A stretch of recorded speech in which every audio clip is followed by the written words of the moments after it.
A fable is a short story, typically with animals as characters, conveying a moral.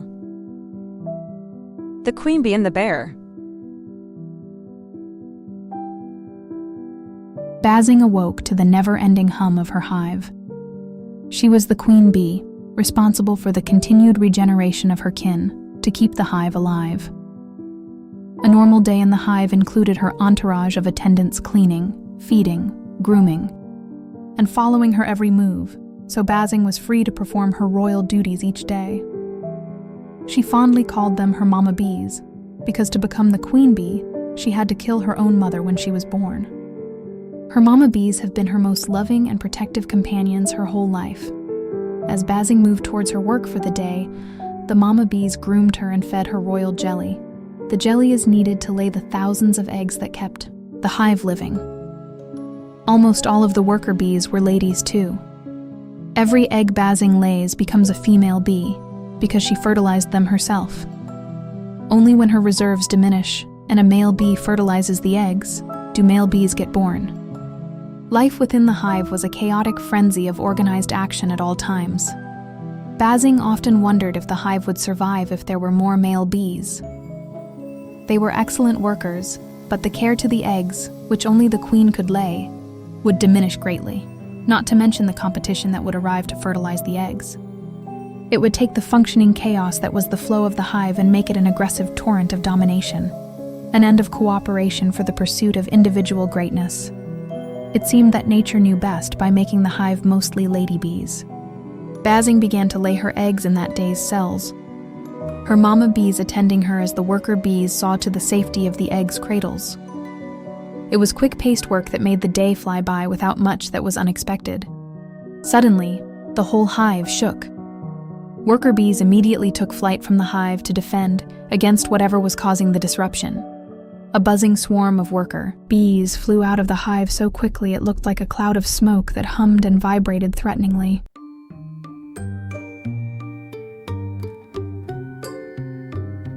Bernard Bear had taken off from his mother's careful watch to explore the edges of the glade. He was wandering aimlessly, following some butterflies, flitting from flower to flower as they drank the nectar.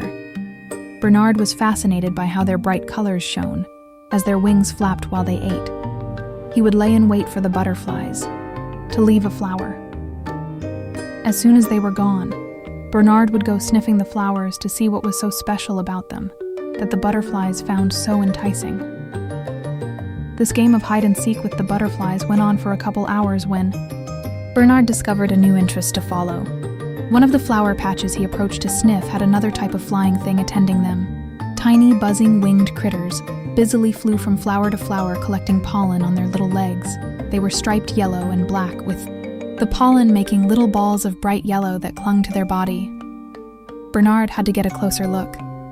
As he crept up to a flower with one of these strange creatures, another one of them dove towards his face. He swatted it with his big paw, and it evaded the swing easily, as if it were a fighter pilot.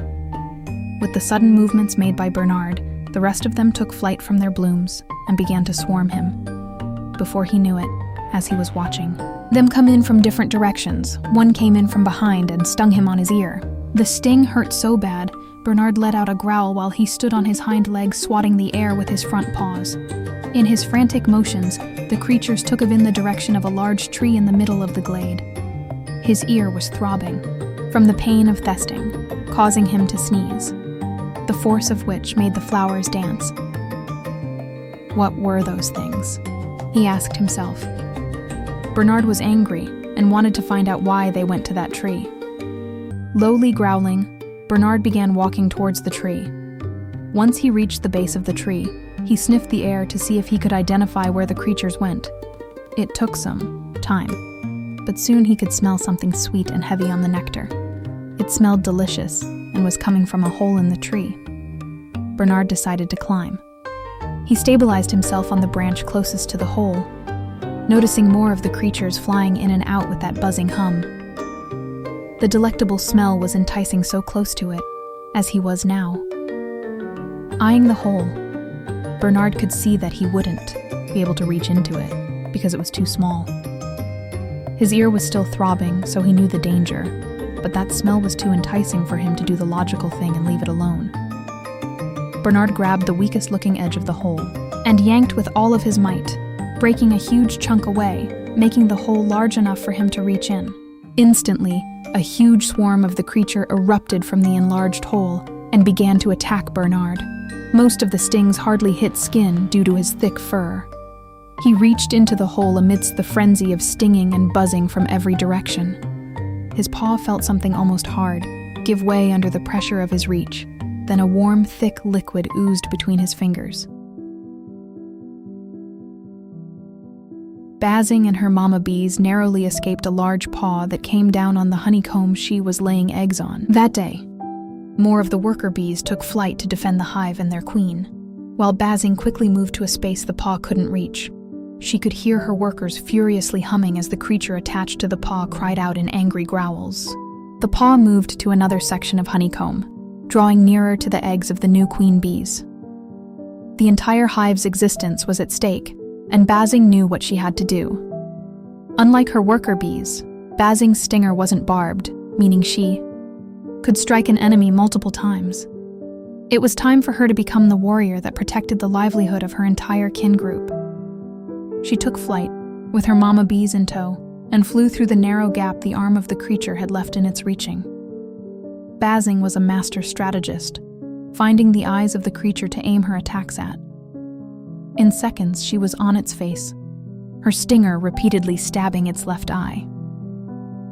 He-mama bees were right beside her, stinging all around the eye too, each dying with the one attack they had to follow their queen to battle with. She saw her most loved kin drop from the sky in death after each sting was inflicted. Bazing's sorrow would have to be felt later, because at this moment, the entirety of the hive was at risk. The creature pulled its paw out of the hole in the tree to attempt to fend off the attacks to its face, with a great growl that roared throughout the glen. In his haste, the creature lost his balance and fell to the ground, followed by the remaining worker bees to chase it away from the hive. Bazing quickly returned to the hive, the few remaining mama bees joining her, to check on the status of the new queen bee eggs. 2 of them had hatched in the chaos of the attack. Bazing knew the hive's existence would continue. Before Bazing could think another thought, the battle for the position of queen bee began, between her and the 2 new royals. She was exhausted from the battle she had just finished, with a depleted mama bee protection. She was easily overrun by the 2 new royals in little to no time passed. Bazing felt her life exit her body as the new queen took out the remaining competition.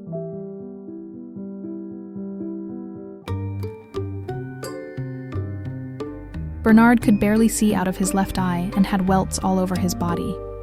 He was sore and stiff when he entered the woods. He sighed, hiding behind a fallen log covered in ferns.